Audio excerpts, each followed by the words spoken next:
Good day everyone. I hope that you're doing great today. For today's videos, we will talk about limits of a function. In the previous lesson, you were able to apply the limit laws in evaluating the limit of a function. Intuitively, I know that you already have the notion that the limit of some functions could be solved by direct substitution. So for this lesson, limits of algebraic functions will be discussed. And I know that you are already familiar with algebraic functions, but just a review, algebraic functions, these are functions that can be expressed using the operations addition, subtraction, multiplication, division, and raising to a fractional power. So for this lesson, the limits of three kinds of algebraic functions will be discussed, and these are polynomial, rational, and radical functions. But allow me to discuss first a polynomial function.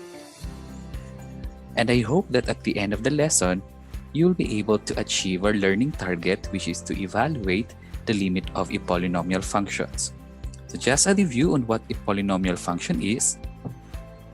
A polynomial function is a function that can be written in this form, where n is the highest exponent of the variable, which is a non-negative integer known as the degree, and the a sub n minus 1 up to a sub 0, these are coefficients of the variable, and these are real numbers. So take a look on some of the examples of a polynomial functions. First, we have here y is equal to 2x plus 1. We also have f of x is equal to 1 minus x squared, and h of x is equal to x cubed plus 4x plus 5. So let us use the limit laws to evaluate the limit of a polynomial function. So consider the function x squared plus 4x minus 5, and we want to evaluate the limit of this function as x approaches to 2, applying the limit laws. So applying the limit of x squared as x approaches to 2 plus limit of 4x as x approaches to 2 plus limit of negative 5 as x approaches to 2, and this is equal to applying the power law. The limit of x squared as x approaches to 2 is equal to the quantity of limit of x as x approaches to 2 raised to 2, and applying the constant multiple law, the limit of 4x as x approaches to 2 is equal to 4 times the limit of x as x approaches to 2, and just copy the limit of negative 5 as x approaches to 2. And this is equal to applying the limit of an identity function. The limit of x as x approaches to 2 is equal to 2, then raised to the power of 2 plus 4, and the limit of x as x approaches to 2 again by the limit of an identity function, that's equal to 2. So you have here 4 times 2, and the limit of negative 5 as x approaches to 2, applying the limit of a constant function, that's equal to negative 5. Then simplify, so you have 4 plus 8 minus 5, and that's equal to 7. Thus, the limit of x squared plus 4x minus 5 as x approaches to 2 is equal to 7. So this is the step in evaluating the limit of a function applying the limit laws.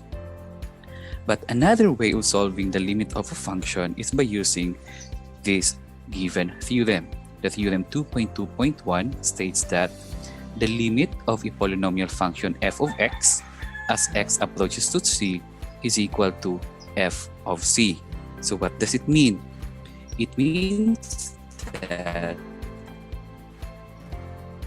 if you want to evaluate the limit of a polynomial function, you can just plug in directly, meaning you can just use direct substitution to evaluate the limit of a polynomial function. Easy, right? So to fully understand on how to apply the theorem 2.2.1 in evaluating the limit of a polynomial function, consider this previous example. I want to evaluate the limit of x squared plus 4x minus 5 as x approaches to 2, applying the theorem 2.2.1.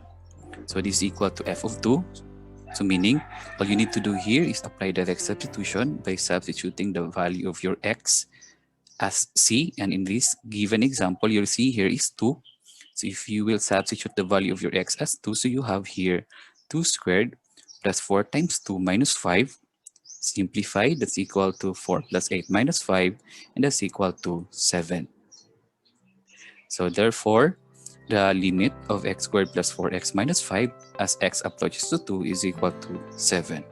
So just apply direct substitution in evaluating the limit of a polynomial function. You don't need to use nada limit law. Example 2. So our given function here is x cubed minus 2x squared plus x minus 3, and we want to evaluate the limit of this function as x approaches to negative 1. So applying the theorem 2.2.1, this is equal to f of negative 1. The limit of this function is equal to f of negative 1. So meaning we need to substitute the value of your x as negative 1. Then that's equal to negative 1 cubed minus 2 times the quantity negative 1 squared plus negative 1 minus 3.